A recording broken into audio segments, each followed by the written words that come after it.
एक बात मुझे आपको नोट करवानी है, मुझे आपको बताना है कि आज की बात जो आप 9 बजे से देखते हैं इसका टाइम बदलेगा और 15 जून से ये शो आप देख सकेंगे 8:30 बजे से।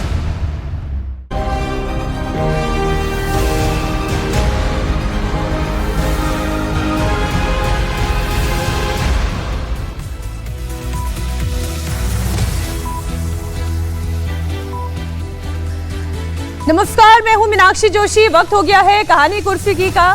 क्या देश में सिर्फ 2 ही पॉलिटिकल पार्टीज बन जाएंगी? आज सवाल यहीं से शुरू होगा। क्या बीजेपी से लड़ने के लिए केवल कांग्रेस पार्टी ही बाकी है? क्या बंगाल में टीएमसी खत्म हो जाएगी? क्या बिहार से आरजेडी का अस्तित्व मिट जाएगा? क्या उत्तर प्रदेश में अखिलेश यादव की साइकिल बेकार हो जाएगी? ममता बनर्जी और राहुल गांधी के बीच क्या बातचीत हुई?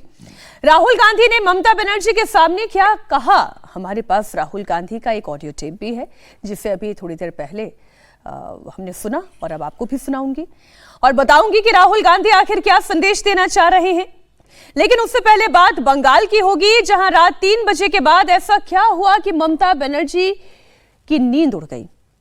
अभिषेक बनर्जी की भी नींद हराम हो गई है और टीएमसी के बागी नेता चैन से सोते रहे। दरअसल बंगाल की पूर्व मुख्यमंत्री और टीएमसी चीफ ममता बनर्जी के भतीजे अभिषेक बनर्जी के काली घाट वाले घर पर रात 3 बजे पुलिस ने छापा मारा। जिस वक्त पुलिस ने घर पर छापा मारा उस वक्त अभिषेक बनर्जी घर पर ही मौजूद थे। जब घर का दरवाजा नहीं खुला तो पुलिस ने घर के मेन गेट का ताला ही तोड़ डाला और अंदर दाखिल हो गई। फिर अभिषेक बनर्जी के पूरे घर की तलाशी ली गई। भतीजे के घर पर छापेमारी की खबर दीदी तक पहुंची। दीदी फौरन अभिषेक के घर पर पहुंची, अभिषेक बनर्जी से बात की। इस दौरान अभिषेक बनर्जी की एक तस्वीर भी आई जब वो उंगली दिखाकर पुलिस की बातें कह रहे हैं और बंगाल से टीएमसी की सत्ता चली गई, लेकिन अभिषेक बनर्जी की अकड़ कैसी बरकरार है वो एक एक बयान भी आपको सुनाऊंगी। उनके खासम खास सुमित रॉय की कैसे तलाश हो रही है वो तस्वीर भी आपको बताऊंगी। लेकिन ये देखिए पहले इस तस्वीर को। सत्ता चली गई, वो कहते हैं ना रस्सी की वो के जो बल है ना वो बल नहीं जाते, जल जाए लेकिन बल नहीं जाए, तो वही है। अकड़ नहीं जा रही, उंगली दिखाकर बात कर रहे हैं। अभिषेक बनर्जी के पीए सुमित रॉय पर चुनाव के दौरान टिकट के नाम पर पैसा वसूलने का आरोप है और सूत्रों के मुताबिक सुमित रॉय का मोबाइल टावर लोकेशन कल रात यही काली घाट स्थित अभिषेक बनर्जी के घर के पास ही मिला था और इसी जानकारी के आधार पर पुलिस भी वहां पहुंच गई।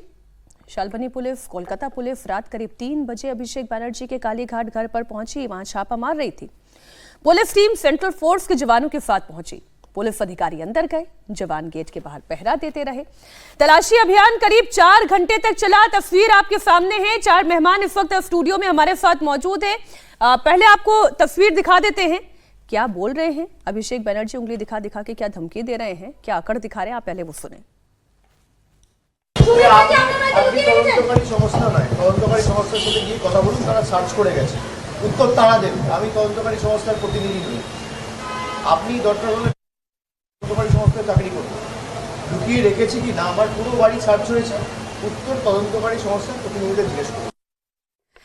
4 मेहमान इस वक्त हमारे साथ स्टूडियो में मौजूद है। समीर चौगांवकर जी है, संगीत रागी जी है, हमारे साथ विजय त्रिवेदी जी है, हर्षवर्धन त्रिपाठी जी हैं और हमारी सहयोगी ओंकार सरकार भी इस वक्त बंगाल से लाइव जुड़ चुके हैं। तो पहली बात तो वही तस्वीर के अंदर दिखने वाली गर्मी। हर्षवर्धन जी, हिसाब किताब का वक्त आ गया है और हिसाब किताब के वक्त में भी अकड़ दिखाई दे रही है। अभिषेक बनर्जी की आजादी के कितने दिन बाकी हैं? अब तो ये सवाल पूछा जा रहा है पश्चिम बंगाल में। नहीं, देखिए मीनाक्षी जी, अभिषेक बनर्जी के जो धक्करम है, जो उनके राजनीतिक तौर पर गड़बड़ियां हैं वो बहुत बड़ी हैं। हालांकि मैं समझ नहीं पा रहा हूं कि क्या सचमुच इस जो ये छापेमारी हुई है इस सेंसेशन से आगे कुछ हो पाएगा क्या? क्योंकि रात के 3 बजे छापा मार दिया, बड़ी अच्छी खबर बन गई, हेडलाइन भी अच्छी बन गई, हम लोग चर्चा भी कर रहे हैं। और अभिषेक बनर्जी तो अहंकारी व्यक्ति है, वो तो मैं बार बार कहता हूं कि वो नेता है नहीं, वो तो अपनी बुआ की सत्ता के उस अहंकार से पैदा हुआ एक व्यक्ति है, तो वो तो रहेगा। वो तो जब तक एक तरह से कहते हैं ना कि उनको कर्मदंड वो भूंगते नहीं तब तक वो होगा। लेकिन जो गंभीर मामले होने चाहिए, क्या ऐसा कोई गंभीर मामला अभी तक सामने आया है? अब ये उनके पीए ने टिकट के लिए पैसा लिया, मुझे नहीं लगता कि ये कोई इतना गंभीर मामला है जिसमें हम लोग इस तरह से कहें कि अच्छा अभिषेक बनर्जी पर क्या कार्रवाई होगी। ये बहुत ओपन सीक्रेट है कि पार्टियां होती हैं तो उनमें चुनाव के वक्त टिकट के लिए पैसे सब जो ताकतवर होता है वो करता ही करता है, उसमें आप क्या करेंगे और उसमें एजेंसी का क्या लेना देना है? मतलब टिकट के लिए पैसे लिए किसी ने, किसी के पीए ने, तो उसमें एजेंसी का क्या लेना देना है, ये बड़ा सवाल है। अभिषेक बनर्जी के ऊपर जो मामले होने चाहिए वो क्या होने चाहिए? इतनी सरकारी योजनाओं की कट मनी किसके किसके पास गई? जिस तरह से लूट का, अपराध का गुंडा तंत्र चल रहा था, वो अभिषेक बनर्जी किसके किसके साथ मिलकर चला रहे थे? किन लोगों की जमीन कब्जा हो गई, किन लोगों के घर पर, ऑफिस पर, जगह जगह टीएमसी ने अपना झंडा लगाकर कब्जा कर लिया? इन सब मामलों में अभिषेक बनर्जी की पकड़ होनी चाहिए, जो नहीं होती दिख रही। जैसे उदाहरण के लिए शुरू में ही कहा गया 95 बिल्डिंग्स को आइडेंटिफाई किया गया है, चिन्हित किया गया है कोलकाता नगर निगम की, जिसमें शुभेंदु अधिकारी ने भी कहा कि ये नंबर हैं, ये क्या बोलते हैं उसको, प्रॉक्सी नेम से लिया गया है। उसका मामला क्या हुआ? जो एक तरह से कहें कि पूरा जो कारोबार चलता है, जिसको तोलाबाजी वहां के संदर्भ में कहते हैं, तो उसका क्या हुआ? जो कई सरकारी योजनाओं में कटमनी चलती थी, तो एक तरह से कहें कि बड़े मामलों में अभी तक हम कोई कार्रवाई होते हुए नहीं दिख रहे, क्योंकि यह मामला मुझे इतना बड़ा नहीं दिखता है कि उस पर हम खुश हो जाएं कि अरे अभिषेक बनर्जी के खिलाफ कोई कार्रवाई हो रही। गलत जहां है वहां खुश होने की नौबत आ सकती है, लेकिन ऐसे तो ये तो मुझे सेंसेशन ज्यादा लग रहा है, खुशी की बात कम लग रही है। अच्छा, अभिषेक बनर्जी भले ही पुलिस के सामने अपनी अकड़ दिखा रहे हैं, लेकिन अभिषेक बनर्जी की मुश्किलें कम होती दिख नहीं रही। अभिषेक बनर्जी के पीए की तलाश तो की ही जा रही है, और इतना तो तय है कि अभिषेक के पीए की गिरफ्तारी के बाद जांच के दायरे में अभिषेक भी आएंगे। अभिषेक बनर्जी से जो पहले से फर्जी सिग्नेचर के मामले में फंसे हैं, सीआईडी के सामने उन्हें पेश होना है। कल ही की पेशी की तारीख है, पुलिस कल उनसे पूछताछ कर सकती है। इसके बाद अभिषेक बनर्जी से सीआईडी की टीम 16 जून को भी पूछताछ करेगी। 16 जून को हेट स्पीच के मामले में पूछताछ होगी। अभिषेक बनर्जी का वो बयान आप सुन लें जिसे लेकर 16 जून से उनसे सीआईडी पूछताछ करने वाली है। যে মামলায় আজকে আমাকে নোটিশ দিতে এসছে, আমি বলেছি 4 তারিখের পর ডিজে বাজে। আমি প্রশ্ন করতে চাই যে আমি যদি সত্যি কোনো ভুল বলে থাকি, আমি এই স্টেটমেন্টগুলো কবে করেছি? নির্বাচন চলাকালীন। নির্বাচন যখন চলছে, ল অ্যান্ড অর্ডার, আইন শৃঙ্খলা কার আন্ডারে? ইলেকশন কমিশনের আন্ডারে। মমতা বন্দ্যোপাধ্যায়ের আন্ডারে তো ছিল না। তাহলে তখন আমার বিরুদ্ধে এফআইআর হলো না কেন? ইলেকশন কমিশনের বিরুদ্ধে কমপ্লেন হলে ইলেকশন কমিশন আমার বিরুদ্ধে ব্যবস্থা নিল না কেন? তার কারণ আমি যদি ডিজে বাজানোর কথা বলে থাকি, দেশের স্বরাষ্ট্রমন্ত্রী বলেছেন তৃণমূলের লোকেদের উল্টো করে ঝুলিয়ে দিয়ে সোজা করে দেবো। প্রত্যেক ক্রিয়ার সমান এবং বিপরীত প্রতিক্রিয়া রয়েছে। আপনি বলবেন জ্ঞানেশ কুমারকে যদি আমার এগেইনস্টে অ্যাকশন নিতে হতো, তাহলে অমিত শাহর বিরুদ্ধেও অ্যাকশন নিতে হতো। तो जो बात अभी कह रहे थे अभिषेक बनर्जी, वो ये कह रहे थे कि अगर भाई मेरे ऊपर शिकंजा कसा जा रहा है और हेट स्पीच का मामला है, तो फिर बीजेपी के भी बड़े नेताओं ने बहुत सी बातें कही हैं, उनके ऊपर एफआईआर दर्ज क्यों नहीं हुई? ममता बनर्जी की टेंशन सिर्फ इतनी भर नहीं है कि अभिषेक बनर्जी पर शिकंजा है, उनकी पार्टी उनके हाथ से छूटती चली जा रही है। परिवार पर एक्शन शुरू हो गया है। फर्जी सिग्नेचर का मामला है। सीआईडी ने टीएमसी विधायक कुणाल घोष को भी समन भेजा है। बताया जा रहा है कि सीआईडी ने कुणाल घोष को भी कल पूछताछ के लिए बुलाया है। अभिषेक बनर्जी जो बयान देंगे, कुणाल घोष जो पार्टी के प्रवक्ता भी हैं, दोनों के बयान फिर मैच कराए जाएंगे।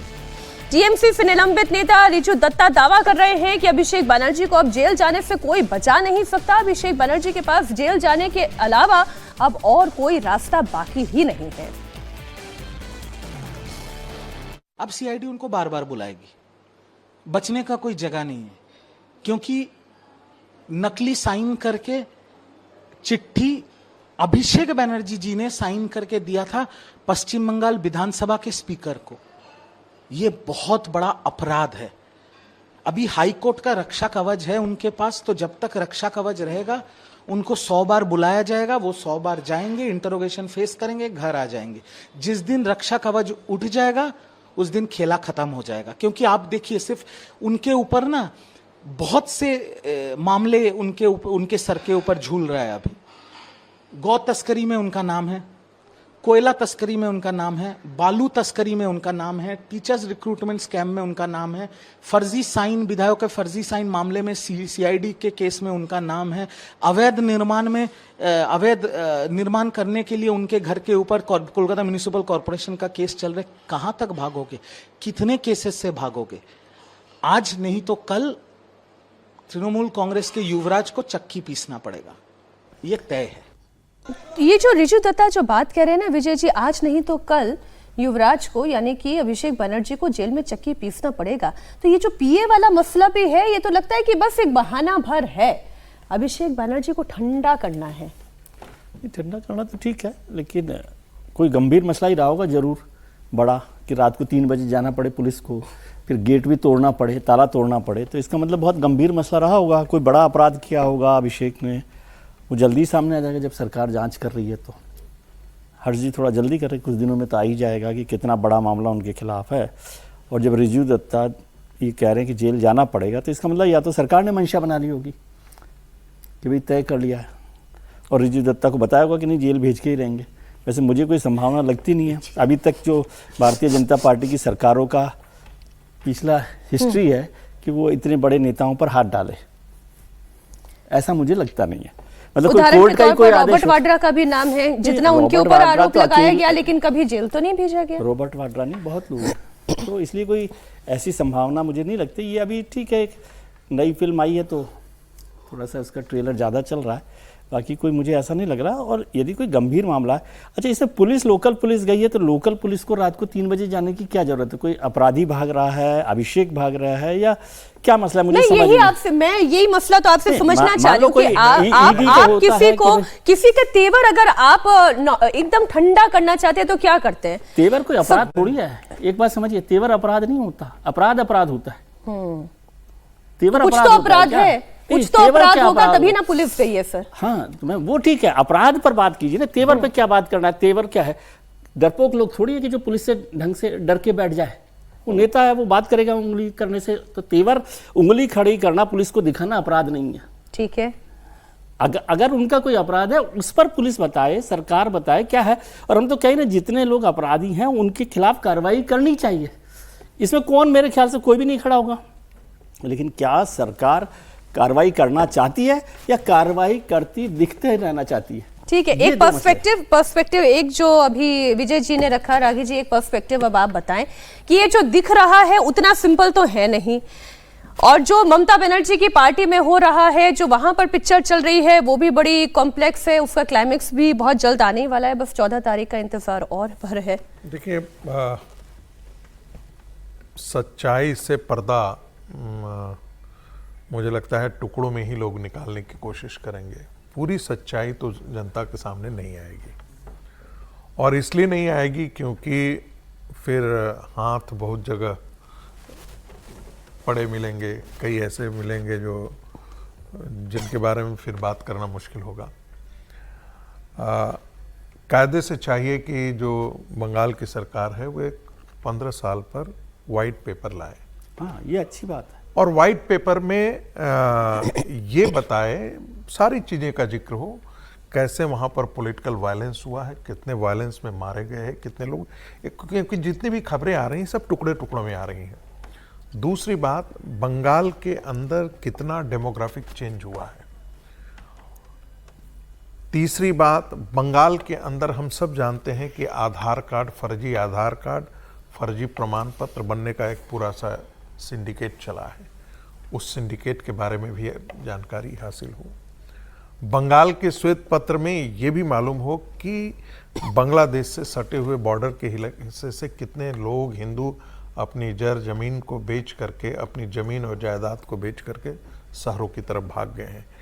उस श्वेत पत्र में यह भी पता होना चाहिए कि अभिषेक बनर्जी पैसे के धंधे में कहां कहां पर शामिल है। उसमें यह भी मालूम होना चाहिए कि हत्या के मामले में कहीं ना कहीं अभिषेक बनर्जी का कोई लिंक रहा है या क्या। उस श्वेत पत्र के अंदर जो दंगे हुए हैं, उस पर दंगों की रिपोर्ट के बारे में जानकारी आनी चाहिए देश के, और उस पर दोबारा से जांच बिठाने की कोशिश की जानी चाहिए। यह पूरा परिदृश्य बहुत जरूरी है, क्योंकि देखिए, मैं तो सर अभी मालदा में आपसे दंगा हुआ। पार्टी की रिपोर्ट लेना चाह रही थी कि टीएमसी पार्टी की रिपोर्ट क्या कह रही है। देखिए, मैं इसलिए ऐसा कह रहा हूं कि अभिषेक जो जैसा कि बात, मैं इस बात से बिल्कुल सहमत हूं। हेडलाइंस बनाने के लिए यदि सिर्फ अभिषेक बनर्जी के खिलाफ काम करेंगे तो इसका मतलब जो होता है ना, सब नेता मिले हुए हैं जी, वो जो बात हो जाती है ना, वो सब वैसा ही लग जाता है। रॉबर्ट वाड्रा के अगेंस्ट इतनी बातें चली, न हरियाणा सरकार ने कुछ उनके खिलाफ काम किया, न राजस्थान की सरकार ने उनके खिलाफ कुछ किया, न हिमाचल प्रदेश की सरकार ने उनके खिलाफ कुछ किया।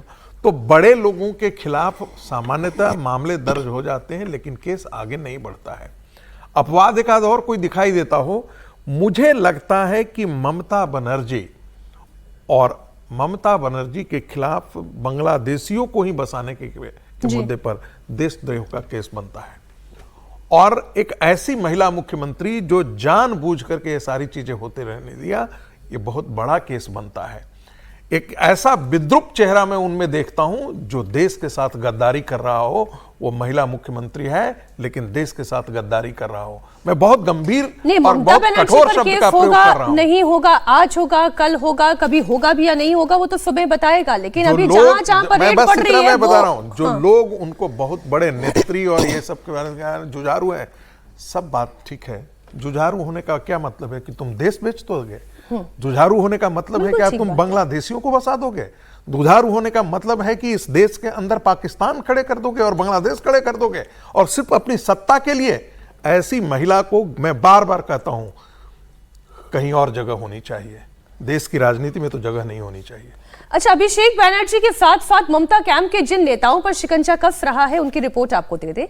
ममता सरकार में मंत्री रहे और टीएमसी के कद्दावर नेता मदन मित्रा पर ईडी ने शिकंजा कसा है। मदन मित्रा के घर समेत 7 ठिकानों पर ईडी ने रेड की। ईडी ने नगर पालिका भर्ती घोटाले के मामले में मदन मित्रा के ठिकानों पर छापेमारी की। मदन मित्रा पर 125 से ज्यादा अवैध नियुक्तियां करने का आरोप है। इस वक्त हमारे साथ ओंकार सरकार लाइव जुड़े हुए हैं इसी खबर पर। ओंकार, मदन मित्रा ने भी कभी नहीं सोचा होगा कि एक साथ ईडी की रेड पड़ेगी, सत्ता तो हाथ से जाएगी, प्रतिष्ठा भी हाथ से जाएगी और हो सकता है जेल तक की भी यात्रा हो जाए। सवाल यह है कि इस वक्त वहां क्या हो रहा है, मदन मित्रा कहां पर है?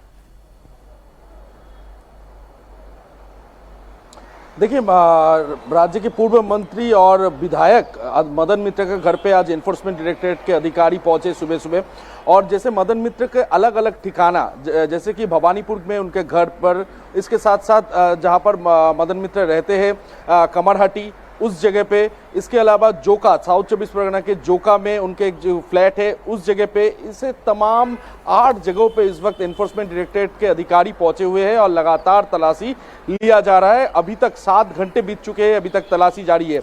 ये किस विषय में तलाशी है? ये तलाशी है नगर निगम भर्ती भ्रष्टाचार घोटाले के मामला है, जो कि जब मदन मित्रा कमरहटी नगर निगम में थे तो उस समय लगभग 100 से ज्यादा लोगों की नौकरियां दिया गया था, और इस नौकरी भ्रष्टाचार में उनका नाम सामने आया है। सिर्फ पैसे से नहीं, इसके अलावा गोल्ड के जरिए भी ऐसे तमाम नौकरियां दिया गया था, ऐसे ही आरोप एनफोर्समेंट डायरेक्टरेट की तरफ से लगाया गया है। तो आज जैसे कि देखा गया, मदन मित्रा का अलग अलग ठिकानों पर एनफोर्समेंट डायरेक्टरेट के अधिकारी पहुंचे, और अभी तक ओंकार, आप नजर बनाए रखें, आगे भी हम आपसे अपडेट लेते रहेंगे। समीर जी, मदन मित्रा वो शख्स हैं जो ममता बनर्जी के साथ कॉलेज के दिनों से जुड़े रहे हैं, उनके पॉलिटिक्स के एक एक रूप को वो जानते हैं और उनके साथ साथ उन्होंने पॉलिटिक्स की है।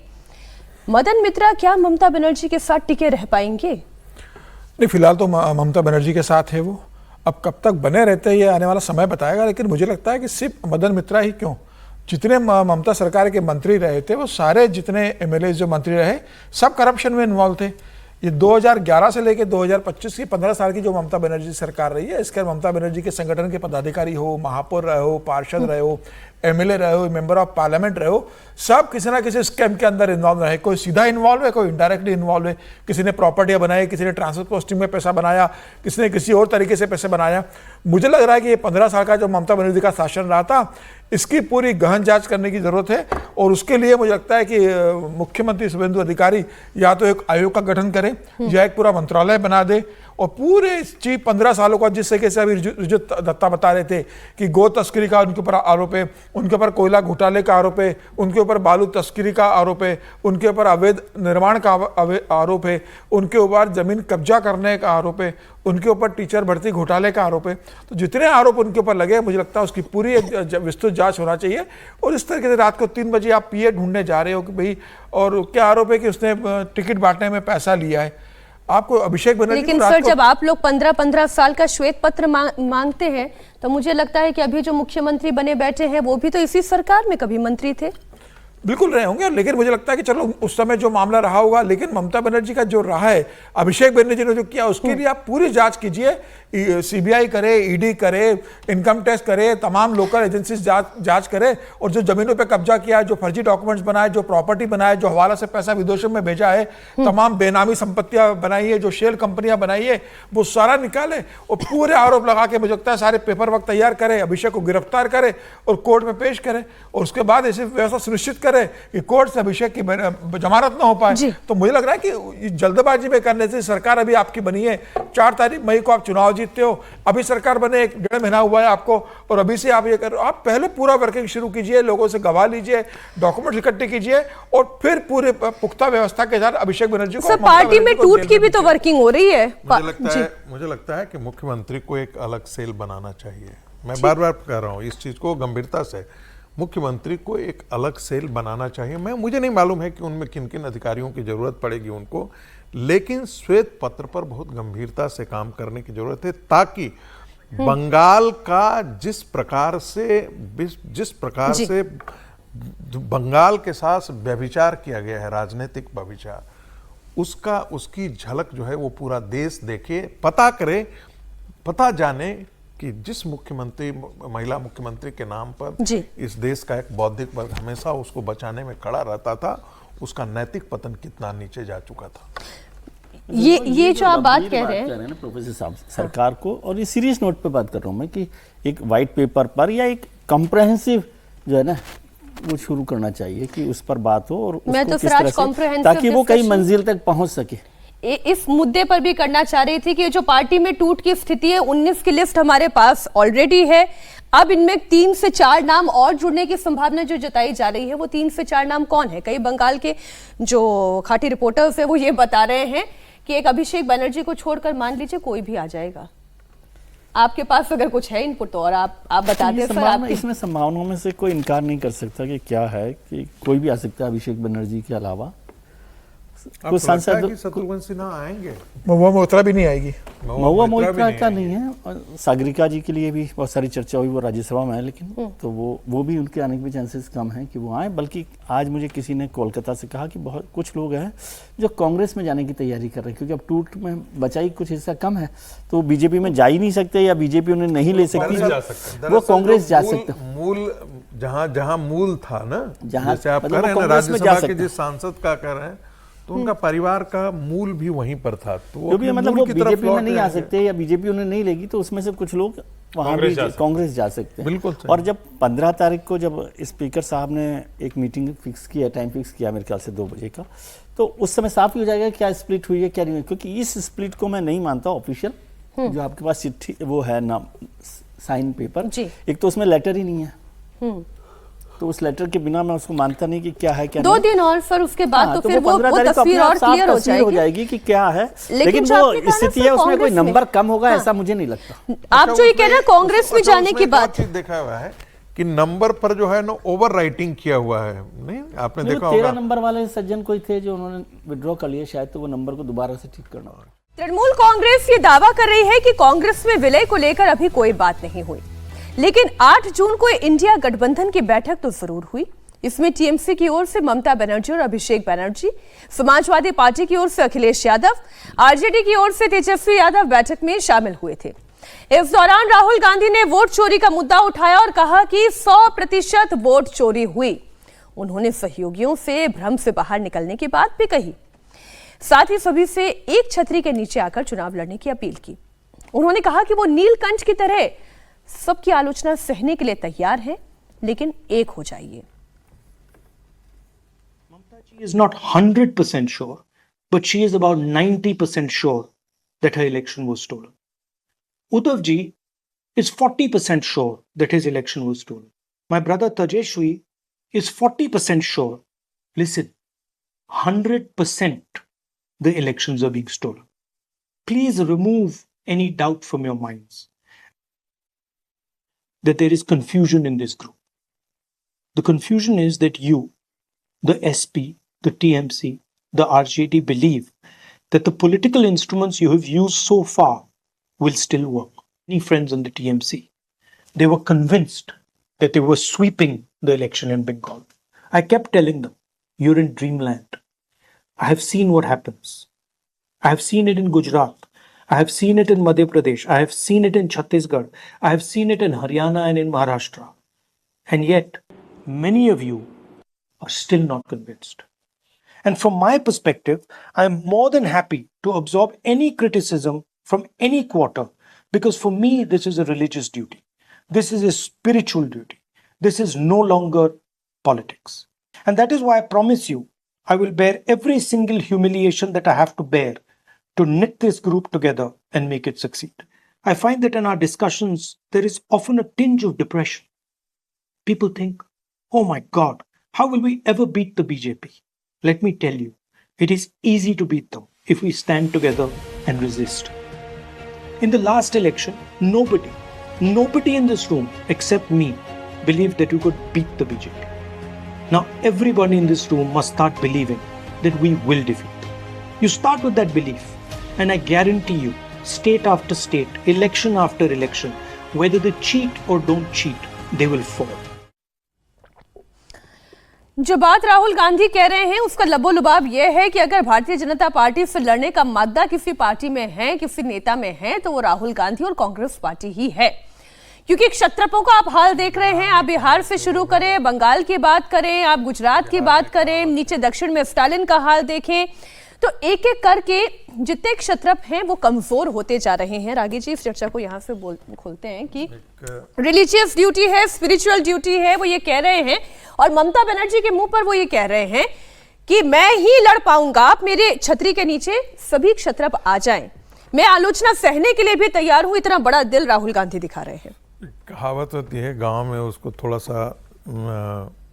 थोड़ा सा सोफिस्टिकेटेड करके बोल रहा हूँ, गधा चढ़ने का शऊर नहीं है और घोड़ा और हाथी की सवारी का स्वप्न देखना।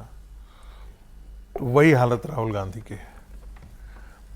अरे आप मोदी से लड़ने जा रहे हैं, जमीन पर जब तक आप लड़ाई लड़ने की कुवत आपके पास नहीं है तब तक आप मोदी से लड़ नहीं सकते हैं। नरेंद्र मोदी की फौज हमेशा तैयार रहती है, 24 घंटे तैयार रहती है, उनका सेनापति तैयार रहता है, उनके सेनापति का सेनापति तैयार रहता है, और पूरी एक श्रृंखला पूरी देश भर में लगी है। आपके पास बिहार के अंदर बूथ एजेंट आपको नहीं मिलता है, बंगाल के अंदर आपको बूथ एजेंट आपके नहीं मिलता है। ये कांग्रेस पार्टी की रियल हकीकत है। आप उत्तर भारत में आप देख लें तो आप जिसे अब हिंदी हार्टलैंड कहते हैं, उस हिंदी हार्टलैंड में आप कहीं पर हैं नहीं, खत्म है, पूरी तरीके से खत्म है। जहां हो सकते थे वहां भी आप सिमट गए। आपके नेता जो है वो मध्य प्रदेश के अंदर आप एक ताकतवर फोर्स थे, राजस्थान के अंदर अभी भी आप फोर्स हैं, लेकिन आप में लोकसभा जीने का वो जज्बा, जीतने का वो जज्बा ही नहीं रह जाता है। नहीं तो ऐसा नहीं था कि वो तो कह रहे हैं जज्बा बहुत है लेकिन वोट चोरी है, 100% मैं मानता हूं। मैंने कहा एक विद्यार्थी, हम लोग तो मास्टरी वाला इस एनेक्डोट लेकर के आते हैं। एक बच्चा जब आता था ना हमारा कोई स्कूल से, तो बोला फेल क्यों कर गया, तो बोलता था क्या कहे कि पढ़ने लिखने में मन नहीं करता था, क्या कहे कि हम मेहनत नहीं करते थे, तो कुछ और ही बहाना था, कलम टूट गया था, उस दिन कलम का नींव खराब हो गया था, हम लिख नहीं पाए थे, उस दिन बढ़िया से वो कागज में खराब नाच ना जाने आंगन टेढ़ा। तो जिसे कहते हैं ना, जब आप इनकैपेबल होते हैं एंड इनकॉम्पिटेंट होते हैं तब आप बहाने बनाते हैं। ये इनकॉम्पिटेंसी के अलावा और कुछ नहीं है। जो व्यक्ति अपने नेतृत्व में, मैं खड़गे जी हो या कोई भी हो, मूल तो राहुल गांधी ही है, 51-52 चुनाव हारे, उसके बाद कहे कि मोदी वोट चोरी कर रहा है। अरे पूरी दुनिया देख रही है कि एक टेरर में पल रहा था बंगाल। उस टेरर से मुख्य चुनाव आयुक्त ने तुम वोट चोरी करते हो, ये कहते हो, घृणा करने वाली बात होती है। आक्रोश 10 सेकंड। हाँ। आक्रोश इसलिए होता है कि अरे तुम पाकिस्तानी और बांग्लादेशियों के सहारे एक मुख्यमंत्री महिला जीतती थी, गुंडा, टेरर, बदतमीजी, घटिया सारे चीजों को आधार पर जीतती थी, वहां पर एक स्वच्छ चुनाव हो गया और उसको कहते हो वोट चोरी। शर्म नहीं आती है, लाज नहीं आती है? ये इलेक्शन कमीशन बधाई का पात्र है, मैं बार बार कहता हूं, हर्षी अक्सर बोलते हैं और मैं इसको एंडोर्स करता हूं। यदि बंगाल में चुनाव फेयर इलेक्शन हुए होते तो ममता बनर्जी की ये दुर्दशा 2021 में ही हो गई होती, लेकिन बंगाल में उस समय यह नहीं हुआ जो इस बार हुआ। इस बार सुनिश्चित किया गया कि बंगाल में फ्री एंड फेयर इलेक्शन है। इसलिए मैंने कहा था जैसे पूतना और कंस की हत्या के बाद ब्रज गोकुल के अंदर जो उत्साह था, वही आज बंगाल में उत्साह देखने को मिल रहा है। मैं तो चर्चा हर्षवर्धन जी ये भी सुन रही हूं कि राहुल गांधी तो चाहते ही हैं अब अगला नंबर जो है वो अखिलेश यादव जी का आ जाए, वो भी चुनाव हार जाएं तो हर रीजनल पार्टी को अपनी हैसियत का अंदाजा मिल जाए और फिर धीरे धीरे करके वो कांग्रेस पार्टी को के अंदर या तो आकर विलय कर ले या राहुल गांधी के नेतृत्व को वो स्वीकार कर ले। तो राहुल गांधी किसी ख्याली दुनिया में है या वाकई में अगर टू पार्टी सिस्टम पर ये देश जाता हुआ दिखाई दे रहा है और बीजेपी को अगर किसी से फाइट मिल सकती है तो वो कांग्रेस पार्टी है जिसमें रीजनल पार्टी उसका सपोर्ट आप ऐड करें? देखिए, वैचारिक तौर पर तो इसमें कोई भ्रम नहीं रह गया है कि ठीक स्वतंत्रता के समय की स्थिति हो गई। जैसे उस वक्त था कि या तो आप कांग्रेस के साथ हैं या कांग्रेस के खिलाफ हैं, अब हो गया है कि या तो आप भाजपा के साथ हैं या भाजपा के खिलाफ हैं। और नैरेटिव बड़ा साफ है। उस वक्त नेहरू जी के साथ इसलिए लोग खड़े थे कि सबको लगता था कि भाई ठीक है, हम थोड़ा अलग देश बनाएंगे, सो कॉल्ड सेकुलर नेशन। हालांकि सेकुलर लिखा इंदिरा गांधी ने 1976 में 42nd अमेंडमेंट में, लेकिन नेहरू जी की भी वही इच्छा थी। आज क्या है, हमें नेशन, हमारा गर्व, हमारी संस्कृति, हमारा हिंदू होना, हमारा जो जिसको हम दुनिया भर में हम कहते हैं कि हम कैसे विश्वगुरु हैं, हमारे ज्ञान प्रतिष्ठा, उसके साथ एक खड़ी पार्टी है और दूसरी पार्टी है जो अभी भी उस आयातित विचार के साथ है। इसमें कोई भ्रम नहीं होना चाहिए। और चूंकि कांग्रेस का तो पूरा इतिहास ही वही है, एलन ऑक्टावियो ह्यूम ने जब इसको बनाया और पूरी जो इस पार्टी का स्ट्रक्चर था वो इसी तरह से चलता रहा, जो अंग्रेजों के साथ समन्वय करके तो जाने अनजाने वो हो गए अंग्रेज। उनका बोलना, उनका उठना बैठना, वो सब कुछ उनको वही अच्छा लगता था जो अंग्रेजों ने किया या अंग्रेज बना कर गए। नरेंद्र मोदी उसको पूरी तरह शिफ्ट करा। अब इसको आप अच्छा माने या बुरा माने, लेकिन ठीक वही स्थिति हो गई। अब ये सवाल मूल है जो जिसको आपने शुरू किया, तो मैं तो थोड़ी देर के लिए खो गया था, मतलब जिसको कहते हैं मैं ऐसे आंख बंद करके सोचने लगा कि मैं कहाँ हूं, मुझे भ्रम हो गया। क्योंकि मुझे लगा कि कोई टेडेक्स स्पीकर है जो उसमें ऐसे लगा लेते हैं, माइक लग जाता है, कान में ये लग जाता है और ऐसे ऐसे घूमता हुआ कुछ अपनी धुन में बोल रहा है, तय स्क्रिप्ट है और उसकी एक जिसको कहते हैं ना कि सिलेक्टेड ऑडियंस है। ये एक पॉलिटिकल लीडर की स्पीच थी। कैप्टिव ऑडियंस, कैप्टिव भी आप कह सकते हैं, कैप्टिव भी कह सकते हैं। हालांकि कैप्टिव जैसा नहीं कहेंगे क्योंकि सब पिट के आए हैं, तो कैप्टिव नहीं है, मजबूरी है ना उनकी सुनने, बाहर भाग नहीं सकते। लेकिन वो आप पूरे उसको जिस ऑडियो को आपने सुनाया, तो मुझे कांग्रेस पार्टी को लेकर और चिंता हो रही है। ये जो भी इनके मतलब एडवाइजर हों, पॉलिटिकल एडवाइजर हों, गुरु हों, एक्सपर्ट जो बताते हों कि राहुल जी ऐसे रहिए, ऐसे करिए, ये काम करेंगे तो आप बड़े अच्छे दिखेंगे, वैसे ही शायद ये बोलने का भी बता दिया। अब सोचिए, जहां आपके सामने एक राउंड टेबल जैसी जगह पर सारे टॉप लीडर बैठे हुए हैं, वहां आप क्या ऐसा भाषण जैसा दे सकते हैं? ये कोई भाषण की जगह थी। आप उसको फिर से ऑडियो सुनिए अगर, तो आपको लगेगा जैसे एक आदमी तय करके आया, उसको इससे मतलब नहीं कि अखिलेश यादव की आंख में आंख डाल के बात करते तो कुछ बताते, उस पर रिएक्ट करते। ममता जी कुछ कहती है, अभी उनकी जो स्थिति है उनको हैंड होल्डिंग करते और कहते कि ठीक है, हमारा आपका जो रहा पलट के, लेकिन अब कोई बात नहीं, अब हम आपके साथ लड़ेंगे। शेख उमर अब्दुल्ला के साथ वो बात करते हुए बताते कि ठीक कश्मीर में आप सरकार में ले रहे हैं, लेकिन फिर भी कांग्रेस पार्टी, उनकी जो स्पीच थी वो एकदम अलग थी, जिसको एक शब्द में कहते हैं भाव शून्य, संज्ञा शून्य, जो एक तय खांचे के लिए बनी हुई थी। और ठीक है, राहुल गांधी तो अति प्रसन्न होंगे क्योंकि उनको तो अच्छा लग रहा है ना, एक एक करके सारे ध्वस्त होते जाना, उनकी जमीन पक्की हो रही। कांग्रेस नेताओं ने कैंपेन शुरू कर दिया है। जो रीजनल पार्टीज कांग्रेस से टूटकर बनी हैं, वो अब कांग्रेस के साथ जुड़ जाए, इस बात को बल तब और मिल गया जब उद्धव ठाकरे की पार्टी के नेता संजय राउत ने बयान दिया। संजय राउत ने भी कांग्रेस से टूटकर बनी पार्टीज को कांग्रेस में विलय करने की वकालत की।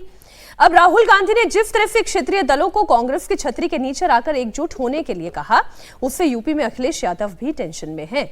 अखिलेश यादव को लग रहा है कि अगर 27 विधानसभा चुनाव में हार हुई तो कहीं पार्टी का वही हाल ना हो जाए जो बंगाल में हुआ है।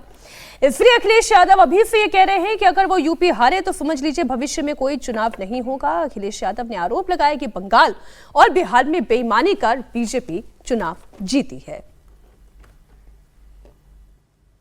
मुख्यमंत्री जी ये कहते हैं कि 2017 से पहले कोई पहचान नहीं थी उत्तर प्रदेश की।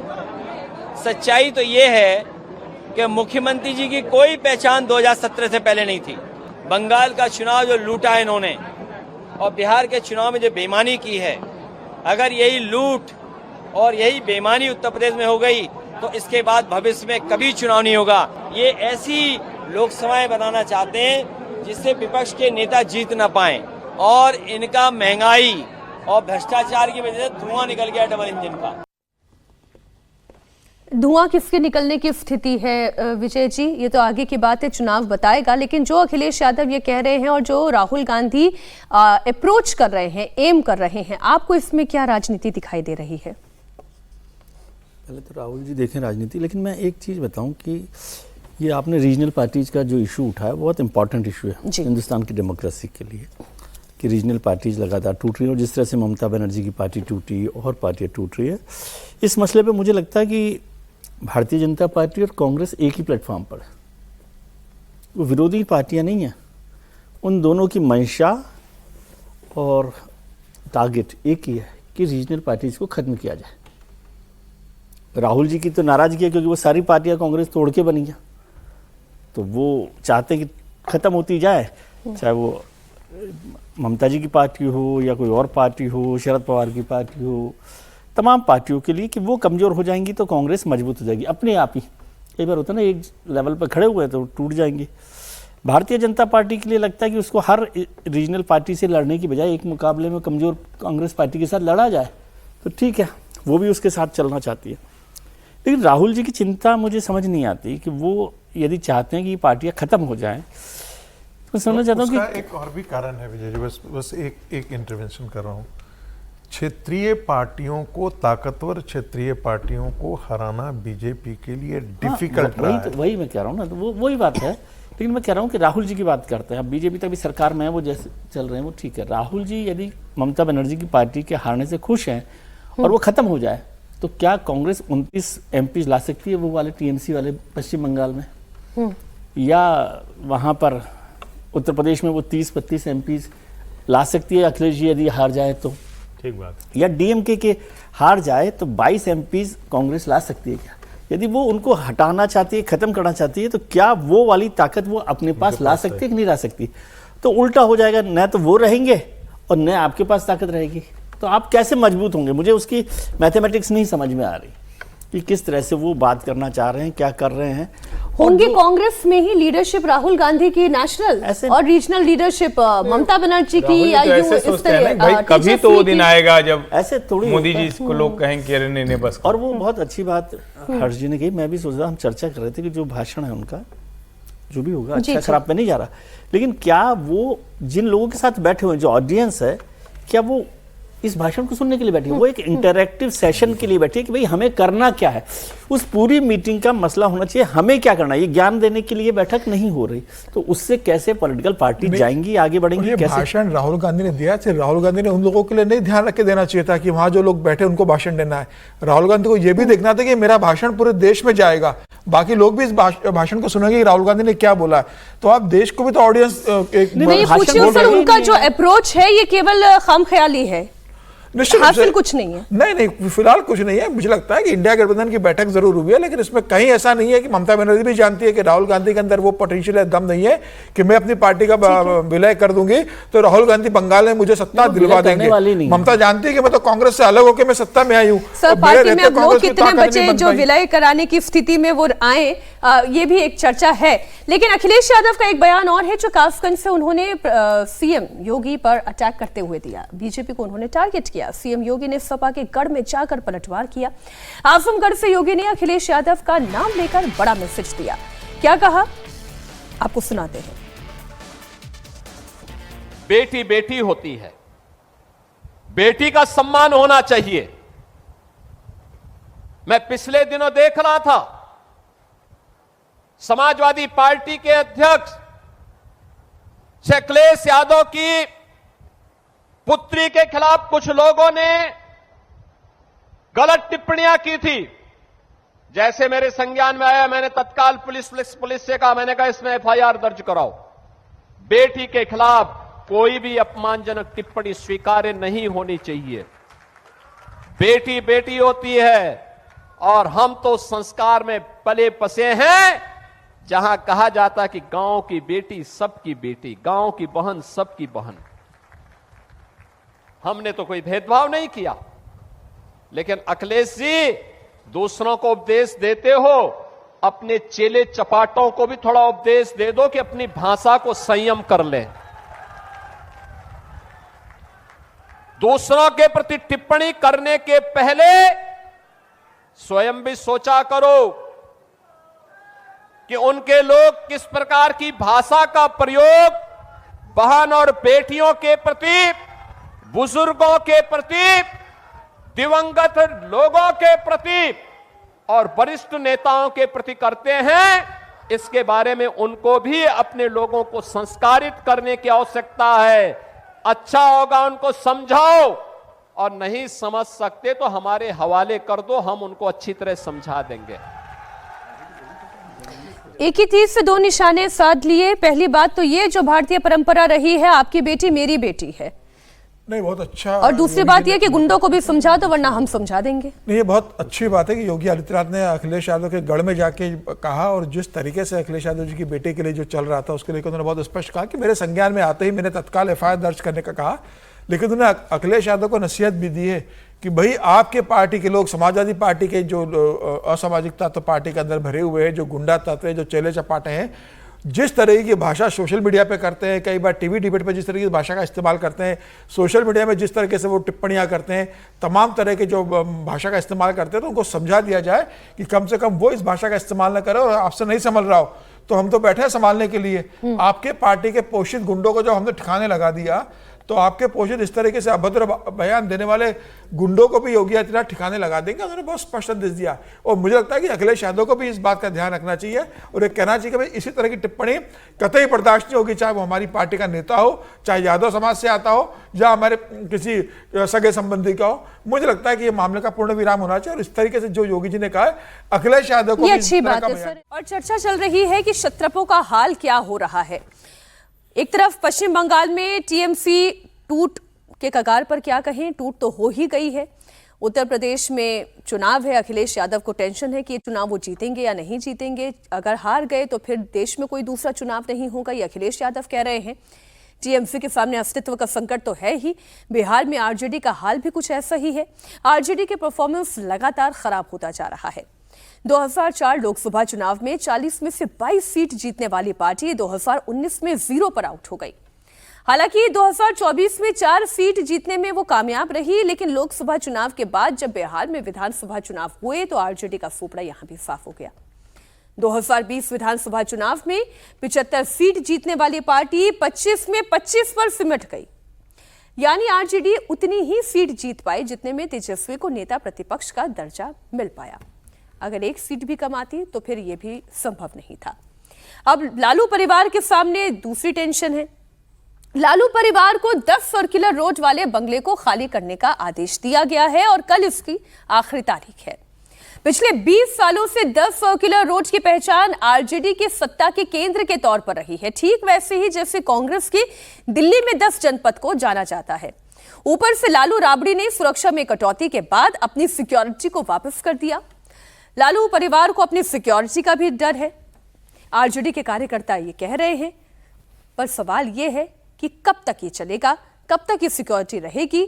आप पहले एक बयान सुने, फिर करते हैं चर्चा।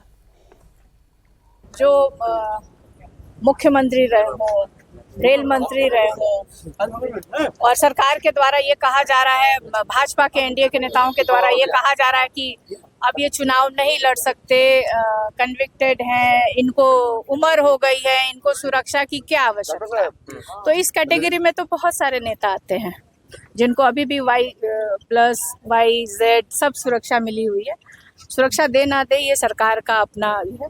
अगर किसी तरह की कोई घटना, अप्रिय घटना जो आए दिन बिहार में लॉ एंड ऑर्डर की जो सिचुएशन देखने को मिल रही है, भगवान ना करे अगर उनके साथ कोई घटना घटती है तो इसकी जवाबदेही किसकी बनती है। ये राष्ट्रीय जनता दल का एक एक कार्यकर्ता, बिहार का एक एक जनता ये जानना चाहता है बिहार सरकार से कि इसकी जिम्मेदारी कौन लेगा। तो जो बात मीसा भारती कह रही हैं कि चिंता है, सवाल ये नहीं है कि मामला केवल सिक्योरिटी का है, मामला अपनी राजनीतिक अस्मिता का है या अहंकार का है। अस्मिता तो बहुत अच्छा शब्द हो गया, मैं अहंकार कहना ज्यादा बेहतर समझती हूँ। हर्षवर्धन जी, Z+ सिक्योरिटी की चिंता इसलिए है क्योंकि आप ये बताना चाहते हैं कि आप कुछ हैं अभी भी वहां की राजनीतिक सत्ता में, आप चुनाव हारते जा रहे हैं, पार्टी 25 पर आ गई है, तेजस्वी यादव बमुश्किल नेता प्रतिपक्ष बन पाए हैं और आपको चिंता इस बात की सता रही है कि Z+ सिक्योरिटी नहीं है आपके पास। आपको ये चिंता सता रही है कि जो 10 सर्कुलर रोड वाला बंगला उनका था, जो इतने सालों से आरजेडी के कार्यकर्ताओं के लिए मंदिर की तरह था, वो अब आपके हाथ से जा रहा है। देखिए, सेंस ऑफ एंटाइटलमेंट को तोड़ने के लिए ही राजशाही से लोकशाही की तरफ देश बढ़ा। वरना राजे रजवाड़े का मतलब क्या है कि मेरा ये महल हो गया, अब चाहे जो हो जाए ये महल हमसे छूट नहीं सकता। ये मानसिकता यही है जो राबड़ी देवी और लालू प्रसाद यादव जी दिखा रहे हैं। क्या लालू प्रसाद यादव और राबड़ी देवी को ऐसा कोई खतरा है कि जिससे इतनी भारी सुरक्षा मिले? नंबर 1। नंबर 2 की सुरक्षा भी ये लोग बड़े नेता अपने आप को कहते हैं और हैं भी, तो क्या उतनी सुरक्षा उनको कोई विशेष थ्रेट है? वो बताते हैं कि फलाना समाज से, फलाना वर्ग से है, या सिर्फ और सिर्फ इतनी बड़ी सुरक्षा सिर्फ इसलिए रखनी है कि जो बड़े नेता हैं वो हैं नहीं, वो लगते रहे। दोनों का जो फर्क है कि एक तो है कि हम बड़े नेता हैं तो हमको सुरक्षा दो जिससे हमारे लोगों को लगे, और अब मैं बार बार कह रहा हूं कि इस बहाने देश में ये चर्चा होनी चाहिए, देश के किसी भी राज्य में क्या पूर्व मुख्यमंत्री को बंगला दिया जाना चाहिए? मेरा मानना है कि नहीं दिया जाना चाहिए। एक तो पहले उसको खत्म करिए। दूसरा, सिक्योरिटी का लेवल क्या होगा? अगर थ्रेट नहीं है फिर भी आप एक समय में हो गए मुख्यमंत्री आप हैं, तो पूर्व मुख्यमंत्री हैं तो आपको Z+ सिक्योरिटी मिलेगी। तो जरा सोचिए, आगे पीछे 2 आपकी एस्कॉर्ट कार चलेगी, स्थानीय थाना पुलिस जैसे आप पहुंचेंगे तो पुलिस चौकी वाला एक गाड़ी लगा देगा, थाने वाला एक गाड़ी लगा देगा। और कई बार तो ऐसा होता है कि आप किसी नए जिले में प्रवेश करते हैं तो SP से लेकर और पुलिस चौकी, जो चौकी इंचार्ज है, वहां तक लगाते हैं और करीब 100 पुलिस वाले एक समय में सुरक्षा में होते हैं। लगभग 100 एक व्यक्ति के एक जो ऐसे नेता होते हैं उनकी बात मैं कर रहा हूं। मुझे लगता है कि देश में इस बात की चर्चा ठीक से होनी चाहिए कि क्या ऐसी कोई भी सुरक्षा दी जानी चाहिए। और जो अभी हम लोगों ने संकट के समय में किया, प्रधानमंत्री जी से मेरा आग्रह है, ये जो एक काफिला छोटा करिए, 2 गाड़ी 3 गाड़ी लेके चलिए, बिल्कुल जितनी जरूरत है मुख्यमंत्री प्रधानमंत्री 3 गाड़ी 4 गाड़ी 5 गाड़ी जो जरूरी हो उसको लेके चलें, लेकिन क्या हम लोग नियमित तौर पर इसमें कटौती नहीं कर सकते हैं? किसी मंत्री का एक गाड़ी के अलावा दूसरी पुलिस की गाड़ी की क्या जरूरत होती है, यह भी सवाल पूछा जाना चाहिए। बात केवल सेंस ऑफ एंटाइटलमेंट की जो अभी बात हर्षवर्धन जी ने कही, विजय जी, एक तो वो है ही बात, आप होते हुए दिखना चाहते हैं कि आप बहुत बड़े नेता हैं, रहे हैं और आप की ताकत है, लेकिन ताकत तो नंबर के आधार पर होती है। जो उत्तर प्रदेश में बंगले खत्म भी हुए, अच्छा अभी किसी ने याद दिलाया, वो भी सर्वोच्च न्यायालय के निर्णय सुनो खत्म, हाई कोर्ट के फैसले, हाई कोर्ट, यानी जो नेताजी लोग थे वो खुद नहीं त्याग पाए। ये भी जरा समझिए, पूर्व मुख्यमंत्री के तौर पर अगर अखिलेश यादव का बंगला गया तो अखिलेश जी छोड़ नहीं पाए, मायावती जी छोड़ नहीं पाई, या कोई भी नेता छोड़ नहीं पाया। आप दूसरे राज्यों में जो इतने बड़े बड़े बंगले हैं, और कई बार उनके यहां जाइए ना तो बंगले भी वो ऊँघता हुआ कोई एक गार्ड खोलेगा, क्यों? क्योंकि अब लोग आने वाले हैं ही नहीं। भाई ये तो इसलिए मिलता है ना कि नेता जब किसी ऑफिस में है तो ऑफिस के साथ उसके यहाँ शिकायत करने वाले लोग, उनके कैडर, उनके कार्यकर्ता, तो ये भी तो जुड़ा वही इसी की नंबर की मैं बात कर रही थी विजय जी, कि नंबर आपके पास घटते चले जा रहे हैं, ताकत आपके पास अब वो पुरानी वाली बची नहीं है, और ना ही उतना मादा है जितना लालू प्रसाद यादव का राजनीति करने का था, वो तेजस्वी यादव में दिख नहीं रहा। फिर आप ये कर रहे हैं, आने वाले दिनों में अब सम्राट चौधरी भी ताकतवर होते चले जा रहे हैं। आपको आरजेडी का भविष्य कैसा दिखाई दे रहा है? नहीं, आरजेडी बहुत कमज़ोर हुई है लालू जी के बाद, लेकिन तेजस्वी जी ने एक नई आरजेडी भी तैयार की है। वो लालू के बैगेज से निकलने की कोशिश में लगी हुई है, लेकिन वो कितनी कोशिश करेंगी, कितनी लड़ाई लड़ेंगे, वो बड़ा मुद्दा। और जो अभी हम पहले बात कर रहे थे कि रीजनल पार्टीज़ के भविष्य को लेकर, तो वो रीजनल पार्टीज़ वहाँ पर कैसे चलेंगी, क्या आगे होगा। अभी तो आरजेडी भी है, जेडीयू भी है, दोनों का ही भविष्य वहाँ पर बहुत कोई अच्छा नहीं दिख रहा। तो उस पर काम करें, उस पर लड़ाई लड़ें। और अब मौका है, तेजस्वी तो बहुत नौजवान लोगों में से हैं, लालू जी को तो छोड़ दीजिए, अब बुजुर्ग आदमी हैं, बीमार भी हैं। तो आरजेडी की लड़ाई उनको लड़ना चाहिए जनता के लिए, सरकार के खिलाफ। और ज़रूरी नहीं होता हमेशा सरकार के खिलाफ ही लड़े, आप तैयारी तो करें, अपनी पार्टी के लोगों से मिले, मुद्दों पर लड़ना चाहिए। सरकार के खिलाफ हो वो क्या, मुद्दों पर लड़ाई लड़ें और उन मुद्दों के लिए सड़क पर उतरें, सड़क पर जाएंगा, लोगों से मिलें। वो सारी एक्सरसाइज नहीं हो रही। और ये जो इशू है, ये भी बहुत गंभीर इशू है, जो सिक्योरिटी वाला इशू है, कि इस पर एक पूरे देश भर में एक नीति बने कि भाई अभी नीति ये है कि हाँ सरकार ने तय कर दिया किसको देनी है किसको नहीं देनी। एक नीति बन जाए ना कि भाई इतने लोगों को इस लेवल पर ये सिक्योरिटी मिलनी चाहिए, नहीं मिलनी चाहिए। पूर्व मुख्यमंत्री हो, पूर्व मंत्री हो, पूर्व प्रधानमंत्री हो, जैसे वाजपेयी सरकार में बड़ा फैसला किया गया कि भाई जो पूर्व प्रधानमंत्री हैं उनको 10 साल तक ये सिक्योरिटी मिलेगी। तो ऐसा ही पूरे देश भर में मुख्यमंत्रियों के लिए तय कर दिया जाए, नेताओं के लिए भी तय कर दिया जाए। लेकिन ये परेशानी क्यों होती है? ऐसे कहने में तो अच्छा लगता है कि लालू जी की हटा दी और आप क्यों मांग रहे हो सेल्फ, ये जो है एंटाइटलमेंट की बात। लेकिन बहुत सारे नेता हैं जो नेता ही नहीं है, जो कभी मंत्री भी नहीं रहे, कभी मुख्यमंत्री भी नहीं रहे, उनको मिल रही है सिक्योरिटी, उनको मिल रहा है बंगला, क्योंकि आप सत्ता पक्ष में बैठे हुए हैं, है ना। और ये सत्ता पक्ष में बैठने का मतलब ये नहीं है कि केवल आजकल क्या होता है, सत्ता पक्ष का नाम हम समझते हैं भारतीय जनता पार्टी। वो तेलंगाना में हो तो कांग्रेस के लोग भी होंगे, तो वो वहां पर कोई वार्ड मेंबर भी नहीं बना। चरित्र होता हाँ, है, सबका एक चरित्र हुआ। तो इसलिए मैं कह रहा हूँ उस पॉलिसी पर कुछ काम करके उसको डिजाइन किया। लेकिन लालू यादव को राज्य सरकार की तरफ से सिक्योरिटी मिली थी, जिसे उन्होंने अपने अहंकार में हटा दिया कि भाई Z+ सिक्योरिटी नहीं तो फिर राज्य की भी सिक्योरिटी उन्हें मंजूर नहीं। अब वो जो बात मीसा भारती कह रही थी कि 2 दिन से अकेले निकल रहे हैं लालू यादव, अगर उन्हें कुछ हो गया तो भाई अगर कुछ हो गया तो फिर कल्प्रिट आप ही होंगे, क्योंकि आपने राज्य की सिक्योरिटी को भी मना कर दिया। आइए महाराष्ट्र लेकर चलती हूँ। महाराष्ट्र में अच्छा ठीक है, इस पे बात हो जानी, थोड़ी बढ़ जानी चाहिए। क्या लालू की सिक्योरिटी ही सबसे इम्पोर्टेंट है बिहार के अंदर? आम जनता के जान नहीं है वहाँ पे? और मीसा भारती को क्यों सिक्योरिटी मिलनी चाहिए? वाई कैटेगरी की सिक्योरिटी उनको मिली हुई है। 14 से 15 लाख साल में कम से कम 2 करोड़ रुपया से 6 करोड़ रुपए के खर्च उस पर बैठता है। ये जनता के जेब से जाता है ना। आप क्या है भाई? आप एक पूर्व मुख्यमंत्री के बेटी हैं, एक सांसद हैं, बस ना। सभी सांसदों को यह सुविधा मिली हुई है क्या? कौन सा खतरा आपके ऊपर है भाई? क्या आपके पिता ने कौन सा ऐसा गलत काम किया है जिसके कारण आपके ऊपर जान का खतरा है? या आपने ऐसा कौन सा काम किया है? और ऐसे खतरनाक लोगों को क्यों सिक्योरिटी मिलनी चाहिए? वो तो ऐसा कुछ उनका तो किसी चीज में है भी ना, नाम भी नहीं इस प्रकार का है।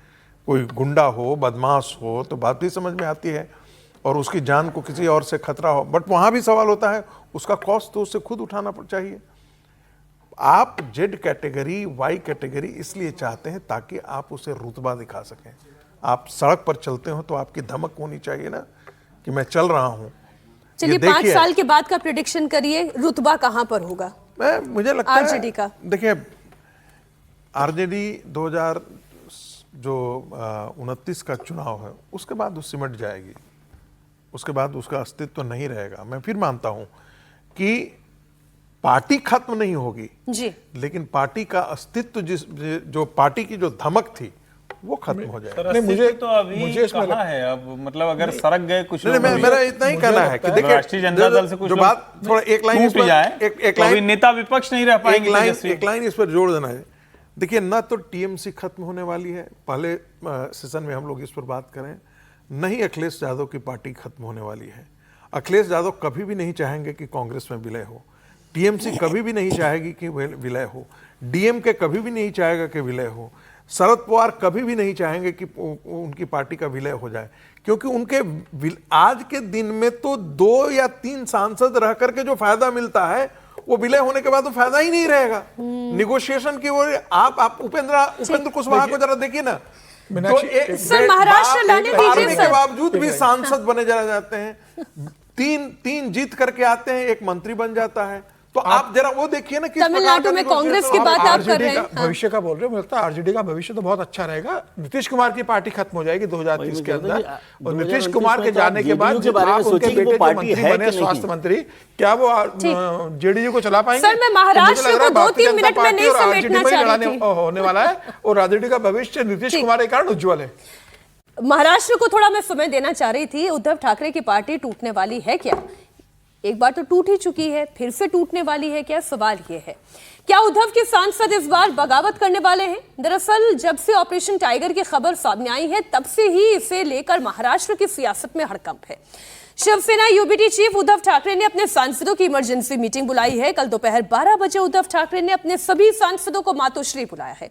बताया जा रहा है कि 7 जून को महाराष्ट्र के डिप्टी सीएम एकनाथ शिंदे ने दिल्ली में एक सीक्रेट मीटिंग की थी, जिसमें उद्धव ठाकरे की पार्टी के 9 में से 7 सांसद इस मीटिंग में शामिल हुए थे। कहा यह भी जा रहा है कि इस दौरान शिंदे की ओर से एक मंत्री पद का भी ऑफर दिया गया है। इस खबर के बाद उद्धव ठाकरे परेशान हैं। सांसदों की मीटिंग पर मीटिंग हो रही है, और हालांकि अरविंद सावंत ये कह जरूर रहे हैं कहीं कोई परेशानी नहीं है, कहीं कोई दिक्कत नहीं है, ये मीटिंग यूं ही बुलाई गई है। लेकिन यूं ही तो समीर जी कुछ होता नहीं है, डर तो कुछ ना कुछ है, तभी मीटिंग बुलाई जाती है। क्या फिर से एक बड़ी टूट होने जा रही है? देखिए, चर्चा तो से चल रही है, ऑपरेशन टाइगर का नाम लिया जा रहा है, तमाम तरह के कहा जा रहा है। लेकिन मैं एक बात क्लियर कर दूं कि दिल्ली में 7 सांसद नहीं मिले थे। 5 सांसद तो अपने क्षेत्र के अंदर ही थे। सेशन होता है तो जरूर सांसद जहाँ रहते हैं, उस समय 5 सांसद वहाँ पे थे। ये बात सही है कि 2 से 3 सांसदों की मुलाकात एकनाथ शिंदे जी से हुई है। अब क्या बातचीत हुई है, क्या बाकी सांसदों से फ़ोन पर बात हुई है, और 9 सांसद, 9 में से 7 सांसद चले जाएंगे, तो ये मान लो कि अरविंद सावंत और सुभाष देसाई 2 जो बम्बई के सांसद है, उनको छोड़ के क्या पूरी पार्टी बाकी पूरी इनके अंदर जा रहे हैं? अगर सांसद जा रहे हैं तो क्या फिर जो विधायक है 20, तो 20 में से क्या 10 से 12 विधायक भी क्या जाएंगे? ऐसा तो नहीं होगा खाली सांसद जा रहे हैं, विधायक भी जाने वाले हैं। अगर उद्धव ठाकरे के सांसद जा रहे हैं तो शरद पवार की हालत तो और भी बुरी है, वो बिस्तर से उठ नहीं पा रहे, तो उनके जो सांसद है वो क्या करने वाले हैं? तो क्या उनके जो 7 सांसद है, शरद पवार के 8 सांसद है, क्या उसमें से बड़े सांसद टूट कर जाने वाले हैं? फिर आप कांग्रेस को क्यों छोड़ देते हो? कांग्रेस को 13 सांसद है, और उनसे ज़्यादा आसान शिकार तो कांग्रेस रही है हमेशा। तो कांग्रेस जो 13 महाराष्ट्र के अंदर सांसद है, उसमें से क्या बड़ा टूटने वाला है? तो टूट के कहाँ जाएंगे? क्या भारतीय जनता पार्टी एकनाथ शिंदे को इतना स्पेस देगी कि भाई 9 में से 7 सांसद आप ले लीजिए, आप अपनी ताकत बढ़ा लो? तो मुझे लग रहा है कि भारतीय जनता पार्टी ये कोशिश करेगी कि अगर शिवसेना के उद्धव ठाकरे के सांसद टूटे तो भारतीय जनता पार्टी में आए, और वो सांसद जानते हैं कि उनके पास देने के लिए ज्यादा है बीजेपी के पास। नहीं, वहां से टूट के तो शिंदे के पास जाएंगे ना, टूट के बीजेपी में आ जाएंगे। स्वीकार करेगी इस बात को कि शिंदे की ताकत बढ़े, एकनाथ की ताकत बढ़े? क्या भारतीय जनता पार्टी से अनुमति देगी उन सांसदों को कि आप टूट के एकनाथ शिंदे के पास जाइए और एकनाथ शिंदे को ज्यादा ताकतवर बनाइए और उनको मंत्री पद देना होगा सांसदों को? तो ये एकनाथ शिंदे तय करेंगे कि प्रधानमंत्री नरेंद्र मोदी तय करेंगे किसको देना है? एकनाथ शिंदे के 7 सांसद होने के बाद तो एक कैबिनेट मंत्री दिया नहीं उन्होंने, इनको मंत्री पद दे देंगे केंद्र के अंदर। तो इतना आसान नहीं है कि एकनाथ जी से आप मिल लिए तो बीजेपी कह देगी ठीक है आप सब ले लो, महाराष्ट्र की आप सबसे बड़ी पार्टी बन जाओ। सांसदों के मामले में बीजेपी के 9 सांसद है और एकनाथ शिंदे के 16 सांसद हो जाएंगे महाराष्ट्र के अंदर। फिर 2019 के चुनाव में 29 के चुनाव में कौन बताएगा कि भाई मेरे 19 सांसद है, मुझे आप 48 में से 25 सीटें दीजिए? तो वहां की राजनीति भी बहुत अलग है। ये कह देने से कि सिर्फ मुलाकात हो गई है और भारतीय जनता पार्टी से अनुमति दे देगी, ये इतना आसान नहीं है। और वो सांसद भी जानते हैं कि टूटने के बाद हम चुनाव जीते हैं, जब पूरी पार्टी टूट गई है, सिंबल चला गया, उसके बाद हम जीते हैं। तो जो जीते हैं तो वहां पर शिवसेना का भी आधार रहा होगा। सर बहुत जगह लॉयल्टी टेस्ट हो रहा है, ऐसा लग रहा है कि हर जगह लॉयल्टी टेस्ट थोड़ा सा मतलब ध्यान में रखिए कि हो सकता है बात हो कि तब कहा गया होगा शिंदे से मिल लीजिए। बड़ी खबर, ताजा खबर, अभी अभी आई हुई खबर आपको दे दूं। टीएमसी के एक और सांसद की बगावत सामने आ गई है। भूपेंद्र यादव के घर पहुंचे सुदीप बंदोपाध्याय, और कमाल की बात है जब चर्चा हो रही थी टीएमसी की तो सुबीर जी ने नाम भी सुदीप बंदोपाध्याय, आपके पास पहले इन्फॉर्मेशन तो नहीं आ गई थी? नहीं, मुझे लगा कि भाई सुदीप बंदोपाध्याय तो क्या सौगत राय भी आ गए हैं क्या साथ में? हो सकता है सौगत राय भी आ गए। अभी खबर केवल सुदीप बंदोपाध्याय की है। भूपेंद्र यादव के घर पहुंचे हैं सुदीप बंदोपाध्याय। तो टीएमसी के एक और सांसद की बगावत सामने आ गई है।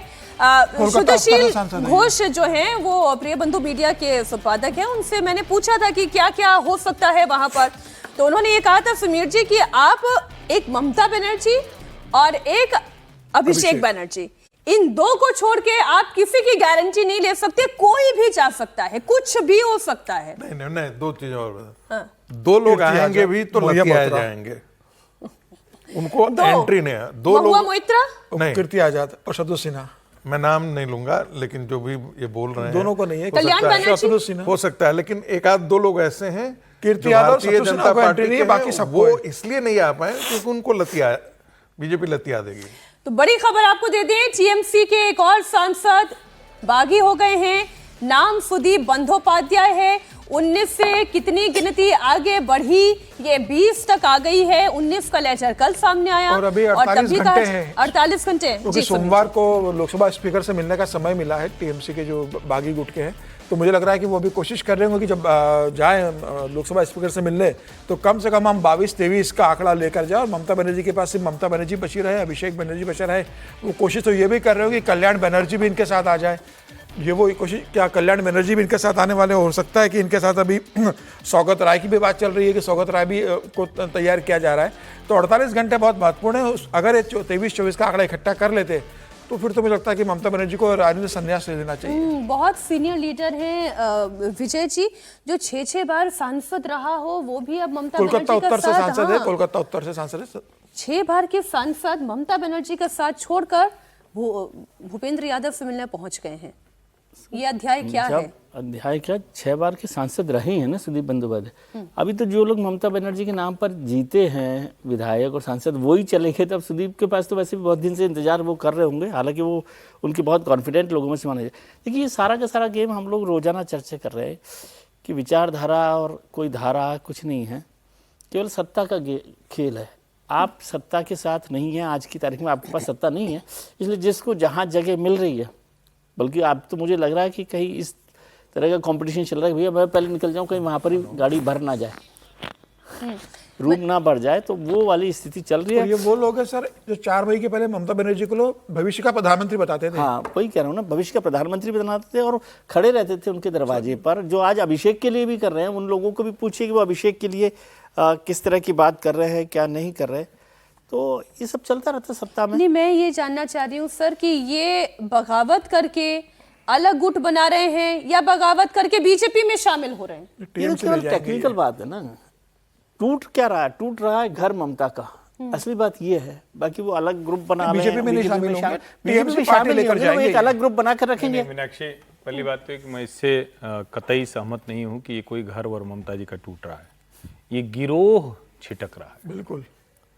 ममता जी का घर होता और ये नेता होते तो ये कभी न टूटते, क्योंकि ये पश्चिम बंगाल जैसे चल रहा था उसमें इसका मतलब विशुद्ध गिरोह था कि अब डर लगने लगा कि हमारा वाला थानेदार नहीं है, हमारा वाला मुख्यमंत्री पोषण नहीं हो पाएगा, तो अब चलो नए थानेदार। ये गुंडे हैं भाई, इसका मतलब मैं किसी एक व्यक्ति की बात नहीं कर रहा हूं। ये सीधे सीधे अपराधी होंगे, गुंडे होंगे, जिनका कोई दीन ईमान नहीं होगा।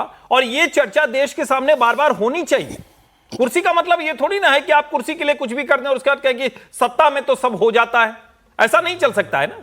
ये साफ साफ दिख रहा है कि ये लोग सिर्फ और सिर्फ सत्ता का उपयोग जनता को परेशान करने के लिए, उनसे लूटमार करने के लिए, और चूंकि अब डर लग रहा है कि उस लूटमार का खामियाजा करना पड़ेगा। और मैं एक लाइन और बोल दूं, जैसे बढ़िया दरोगा आता है नया, बड़ी छवि बन जाती है, अब अच्छा लगे बुरा लगे तो वो कहते हैं ना कि आया, उसे सबको पीट पाट के अंदर कर दिया, कुछ दिन बाद देखा फिर सब सारी दुकानें सज गई हैं, सब बढ़िया हो गया है, कुछ नए लोग आ गए, उसके अलावा सब वही है। शुभेंदु जी बचिएगा जरा, जनता ने इसके लिए आपको नहीं बैठाया है। ये कोई भाजपा तृणमूल का मैंडेट नहीं है, ये बंगाल की जनता के उत्पीड़न से त्रस्त का मैंडेट है। एक पूरा उसका जलाक्रोश है जी। ये तस्वीर आ गई। मेरे सहयोगी शोएब रजा जुड़े हुए हैं। शोएब, मीटिंग चल रही है या मीटिंग खत्म हो गई है? बिल्कुल, देखिए मीनाक्षी, अंदर ही है सुदीप बंदोपाध्याय और शताब्दी रॉय। और हमें खबर मिली थी कुछ देर पहले कि शताब्दी रॉय के साथ ही जो सुदीप है वो पहुंचे हैं दिल्ली में। हालांकि हम उनके घर जा रहे थे, उससे पहले ही हमें पता लगा कि वो भूपेंद्र यादव के यहाँ पहुंच गए, क्योंकि यही सेंटर है।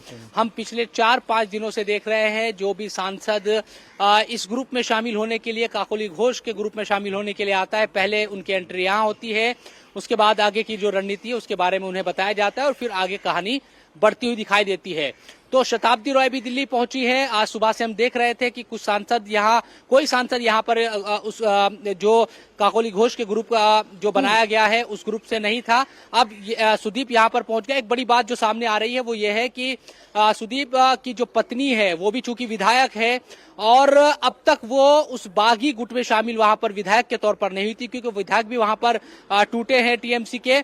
लेकिन सुदीप यहां सांसदों के साथ जरूर शामिल हो गए हैं। तो इसके पीछे की जो दूसरी कहानी है वो क्या है, उसके लिए थोड़ा सा इंतजार करना हो। लेकिन 20वें सांसद के तौर पर जो एक इंतजार किया जा रहा था कि कौन होंगे, उनका चेहरा और नाम अब सामने आ गया है। देखना ये होगा कि कुछ देर के बाद अगर वो इस गेट से निकलते, क्योंकि अमूमन ये देखा है कि हम फ्रंट गेट पे है और पीछे के गेट से सांसदों को निकाल दिया जाता है। कुछ मीडिया वहां पर भी है, तो देखना होगा अगर यहां से निकलते क्या वो बात करते हैं क्या, और क्या उनकी तरफ से बातें कही जाती है। एक बात और कि निशिकांत दुबे भी हमने जब भी यहाँ पर मीटिंग हुई है तब देखे हैं। आज भी थोड़ी देर पहले ही निशिकांत दुबे यहाँ से निकल कर गए थे। तो ये भूपेंद्र यादव का जो घर है दिल्ली में मोतीलाल नेहरू मार्ग पर, ये एक सेंटर है और यहीं से शुरुआत होती है। उसके बाद जिस तरह से मैंने बताया कि कहानी आगे बढ़ती हुई दिखाई देती है। तो 20 सांसदों की जो लिस्ट बताई जा रही थी अब वो पूरी होती हुई दिखाई दे रही है यहाँ पर, और 20 सांसद अब काकोली घोष के ग्रुप में नजर आ रहे हैं। कितने सांसदों की अभी मुलाकात शोएब ये जानकारी दे दर्शकों को, वो भूपेंद्र यादव से हुई है, और ग्रुप में आकर कितने लोगों ने मुलाकात की, इंडिविजुअल मीटिंग्स कितनी हुई है? क्योंकि अभी आप बता रहे हैं सुदीप बंदोपाध्याय जो हैं वो शताब्दी रॉय के साथ यहां पर पहुंचे और अभी भी अंदर मीटिंग चल रही है। बिल्कुल, देखिए 4 दिन पहले शुरुआत में ये खबर आई थी, हम यहीं पर मौजूद थे। उस वक्त ये जानकारी मिली थी कि 10 से 12 सांसद, हालांकि एक जो तस्वीर सामने आई थी उसमें भी 8 से 10 सांसद दिखाई दे रहे थे। उसमें चाहे काकोली घोष हो, बापी हल्दर, शर्मिला परसून और असित कुमारमल, अरूप चक्रवर्ती, ये तमाम उसमें नाम शामिल थे। फिर उसी शाम हमने देखा कि जो शताब्दी रॉय है, जो उनका घर है तिलक मार्ग पर, वहां पर शाम के वक्त एक पूरी मीटिंग हुई थी। बाकायदा तमाम जो विधायक वहां पर पहुंचे थे, वहां भी 8 से 10 सांसद पहुंचे थे। हालांकि काकोली घोष वहां नहीं पहुंची थी, वो दूसरी जगह पर मीडिया से बात कर रही थी। उस वक्त भी ये कहा जा रहा था कि शायद नंबर पूरे नहीं हो पा रहे हैं। हालांकि जब मुख्यमंत्री वहां पहुंचे शुभेंदु अधिकारी, उस वक्त ये तय हो गया था कि अगर मुख्यमंत्री पहुंच गए हैं तो फिर किसी भी तरह की दिक्कत नहीं है। 20 या 19 जो सांसदों का दावा है वो पूरा हो जाएगा। और फिर हमने कल देखा कि लिस्ट भी सामने आ गई, उसमें 19 सांसदों का जो नाम है वो हमें दिखाई दे रहा था और 20वें सांसद के तौर पर ये नजर आ रहा था कि कौन होंगे। देखिए गाड़ियां तो लगातार जारी है, लेकिन शीशे पूरी तरह से बंद है। काली जो ब्लैक फिल्म है वो इन पर लगी है, दिखाई नहीं दे रहा है। लेकिन ये गवर्नमेंट ऑफ इंडिया की किसी की गाड़ी है, किसी नेता की नहीं है। शोएब आप रहे हमारे साथ। तरह से मैं बता रहा हूं, शोएब ये बता रहे हैं कि 19 सांसदों की लिस्ट पहले से थी और ये पहले भी रागीची दावा किया जा रहा था इसमें 4 नाम अभी और जुड़ सकते हैं, जिसमें से एक नाम और जुड़ चुका है, वो सुदीप बंदोपाध्याय का है। वो सांसद हैं, उनकी पत्नी जो है वो विधायक हैं। तो ये समझ में आ गया कि भाई अब ये भी बागी गुट में शामिल हैं। अभी भी 3 नाम और हैं जो टूट सकते हैं। बोल तो रहे थे, समीर जी कह रहे थे कि अभिषेक बनर्जी और ममता जी को छोड़ करके कोई भी आ सकता है। और अभी अब जिक्र ही हम लोग कर रहे थे, 3 और नाम बताए थे कि 3 और ऐसे नाम हैं जिनका हो सकता है भारतीय जनता पार्टी उनका स्वागत करने के लिए तैयार न हो, क्योंकि उन्होंने बहुत भारतीय जनता पार्टी को भला बुरा कहा था। अभी भारतीय जनता पार्टी उफान पर है, तो उनको वो स्वीकार करेगी या नहीं स्वीकार करेगी ये देखना बाकी रहेगा। लेकिन मैं थोड़ा सा हर्षवर्धन जी से अलग राय रखता हूँ। देखिए रणनीति यही कहती है कि जो शत्रु जितना कमज़ोर हो सके उसको उतना कमज़ोर पहले कीजिए। तो तृणमूल कांग्रेस को तोड़ना भारतीय जनता पार्टी के राजनैतिक रणनीति का हिस्सा है, जो बिल्कुल सही है। इतना उसे अपंग कर दीजिए, इतना उसे तोड़ दीजिए अंदर से कि वो फिर वहां पर लड़ने लायक न रहे। वो अस्तित्व में तो रहे, लेकिन वहां पर 3 पार्टियां बिखरी हुई रहे। देखिए कोई भी पार्टी वहां पर भारतीय जनता पार्टी, इसको आप आगे बढ़ाइएगा, लेकिन आप कह रहे हैं कि राजनीतिक रणनीति का हिस्सा है कि आप अपने ऑपोजिशन को पूरी तरीके से अपंग कर दें, लेकिन आपकी वैचारिक रणनीति का हिस्सा फिर क्या है? आप उन लोगों को स्वागत करेंगे जिनके खिलाफ आप चुनाव लड़ते रहे हैं, जिनके भ्रष्टाचार के खिलाफ आप लगातार बोलते रहे, उन्हीं का आप वेलकम कर लेंगे माला पहनाकर? मैंने कल भी कहा था कि भगवान कृष्ण ने घटोत्कच का उपयोग किया था महाभारत के युद्ध में, और महाभारत का कोई भी पात्र, बड़ा पात्र सीधे नहीं मारा गया था, सब छल से मारे गए थे। द्रोण को छल से मारा गया था, भीष्म को छल से मारा गया था, दुर्योधन को छल से मारा गया था। इसलिए मारा गया और सब में धर्म की जय का रहा। इसलिए यहाँ कि धर्म के लिए कुछ भी जायज है। मैं बार बार कहता हूँ, बंगाल की लड़ाई भारत की सभ्यता और संस्कृति बचाने की लड़ाई थी। एक सिर्फ चुनाव, जो बीएल संतोष जी ने कहा था, एक चुनाव जीतने के लिए लड़ाई थी। तो लड़ाई तो जीत गए। सुन लीजिए, मैं फिर आपसे कह रहा हूँ, फिरहाद हकीम भी धर्म की लड़ाई के लिए जरूर सुन लीजिए, मैं बीजेपी के लिए आना। सही सवाल है। भैया, गंगा जब उतरती है ना, भगीरथ से वहां से उतरती है ना, तो जमीन पर जब उतरती है ना, तो कंकड़ पत्थर भी अपने साथ लेकर के चलती हैं, और भी छोटी छोटी नदियां भी उस प्रवाह में आ जाती हैं। इसलिए तो अब आप ये नहीं कह सकते मुख्य धारा, मैं बार बार कह रहा हूं मुख्य धारा तत्काल ये रणनीतिक तौर पर बिल्कुल ये सही है कि भारतीय जनता पार्टी उनको जितना कमजोर कर सकती है इतना कमजोर कर दे कि जैसे कहा ना, रहा न कोई कुल रोवन हारा, ममता भांडे अपने आंसू के साथ ही जिंदा रहे, ऐसी स्थिति हो जानी चाहिए तृणमूल कांग्रेस के नेत्री की। वो भारतीय जनता पार्टी वो होती हुई दिखाई दे रही है। एक चीज जोड़ देना, उसमें सभी भ्रष्ट हैं ऐसा नहीं कह सकते। कुछ लोग इसलिए नहीं कर पाए क्योंकि उनको लगता था कि जिस प्रकार के बंगाल के अंदर ममता बनर्जी और अभिषेक की गुंडागर्दी चल रही थी, टेरर चल रहा था, किसी का घर उठवा ले, किसी का घर तोड़वा दे, किसी को मरवा दे, किसी के खिलाफ दंगा करवा दे, उस डर से भी, भय से भी लोग ये नहीं निकल करके बाहर आ रहे थे। मैं इसलिए कह रहा हूं, भारतीय जनता पार्टी का एक जीता हुआ सांसद जो है वो अर्जुन सिंह कैसे चले गए थे, बाबुल सुप्रियो कैसे चले गए थे, वो कहते थे भाई। मैं तो सर ये कह रही हूं कि जो अध्याय आप शुरू हुआ है टीएमसी में बगावत का, वो कहां जाकर रुकेगा, उस पर फुल स्टॉप कहां जाकर लगेगा। शोएब हमारे साथ जुड़े हुए, समीर जी मैं आती हूं आपके पास। शोएब, मीटिंग शुरू हुए कितना वक्त हो गया है और बड़ी गंभीर चर्चा चल रही है। अब चर्चा इस बात की है कि ये बगावत करके अपना अगर अलग गुट बना रहे हैं, इन सांसदों और विधायकों का अलग गुट बन रहा है, टीएमसी असली और नकली की अगर ये लड़ाई है, तो फिर इनका नेतृत्व कौन कर रहा है, किसके नेतृत्व में ये पार्टी बागी होकर टीएमसी का नाम, सिंबल सब लेगी? बिल्कुल, देखिए अभी तो तकरीबन 20 से ज़्यादा जो मिनट है वो हो चुकी है जब अंदर ही है, क्योंकि मैंने बताया कि हमें तो जानकारी पहले यही मिली थी कि शताब्दी राय सुदीप को लेकर आई है, साथ में है, तो हम तो उनके घर की तरफ गए थे, लेकिन हमें पता चला कि वो यहाँ पर पहुंच गए हैं। तो 20 से ज़्यादा मिनट चली है, इंतजार है कि कितनी देर और अंदर की तरफ जो मीटिंग है वो चलेगी। जहां तक नेतृत्व की बात है, तो अभी तो जिस भी सांसद से पूछा जाता है, कल भी हमारी सांसद से बात हुई थी टीएमसी के बागी सांसदों से, तो वो ये कहते नजर आते हैं कि काकोली जो घोष है वो उनकी लीडर है अभी इस ग्रुप की। हालांकि पीछे से हम ये जरूर देख रहे हैं कि बीजेपी का पूरा बैकअप है, खुलेआम है, उसमें कोई छुपने वाली बात नहीं है। हालांकि उनसे ये सांसदों से ये भी पूछा जा रहा है कि आगे चलकर क्या आप बीजेपी में शामिल होंगे क्या, तो कहते हैं कि अभी ऐसा नहीं है, वो बाद में देखा जाएगा, लेकिन हम असली टीएमसी है वो ये बात कह रहे हैं कि असली टीएमसी अब हम ही हैं, क्योंकि नंबर हमारे पास है। तो संसद में जब परसों हम मंडे के दिन, सोमवार के दिन जब मुलाकात होगी स्पीकर से तमाम सांसदों की जो बाकी हुए हैं टीएमसी से, और ये मांग की जाएगी कि अलग बैठने की जगह उनको दी जाए संसद में। इसके साथ साथ ये भी मांगा जाएगा कि चुनाव चिन्ह को लेकर भी, तो देखना यही होगा कि क्या वाकई असली टीएमसी की जो बात कही जा रही है उनकी तरफ से उनके पास सांसद है, तमाम चीजें हैं, तो स्पीकर इस पर क्या फैसला लेंगे, इस सब पर नजर बनी रहेगी।